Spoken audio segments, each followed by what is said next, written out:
आता येऊ चल बॉस बद्दल, तर मग त्याचा फॉर्मॅट नक्की कसा आहे किंवा बिग बॉस रिलेटेड होतो का? ऍक्च्युली फॉर्मॅट तर खूपच सुंदर होतं. जसं आपण बघितलं की गावाकडची गावरान मुलं मेन म्हणजे या सगळ्या बस. पलीकडे, सगळं टास्क वासच्या पलीकडे त्या मुलांना हे सगळं करता येतंय, हे सगळं बघता येतंय, हे सगळं जगता येतंय. खरंय. हे खूप महत्वाचं आहे. खूप वेगळं आहे. म्हणजे त्यांना देव जाणे कधी या सगळ्या गोष्टी एक्सपिरियन्स करायला आता ते मिळाल्या गोव्याला असत्या. गेलेत. गोव्याला हां. गेलेत. सो हे सगळं यू नेव्हर नो. आपल्या पण लाईफमध्ये आपण खूप या गोष्टी अर्न केल्यानंतर या गोष्टी आपल्याला मिळतात. सो त्यांना तर ह्या कधीच मिळाव्यात. सो या शो व्यतिरिक्त म्हणजे या शो मधून त्यांना बाकी काय होतंय नाही होतंय मला खरंच नाही माहिती.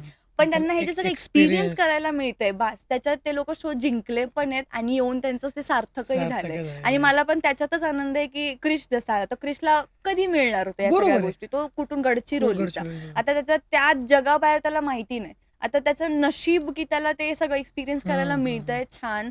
सो प्लॅटफॉर्म झी मराठीनेच तो असा इतका छान मुलांसाठी खास हं, तो हं. आला की त्यांना हे टास्क असतात ते शोच्या फॉर्मॅट प्रमाणे फॉर्मॅट होत प्रमाणे. हां. राहतं. कोणी कमी कोणी जास्त. पण हे सगळं जे गोवा होतंय किंवा त्यांना जे त्यांच्या घरी जाऊन त्यांना हां. घरच्यांकडून जितका मान मिळाला, गावाकडच्या लोकांनी नवीन ओळख त्यांना बरोबर. करून दिली, हे सगळं तर नसतंच कधी झालं. सो त्यासाठी तर म्हणजे तो फॉर्मॅट फॉर्मॅट फाडू एकदम झाला.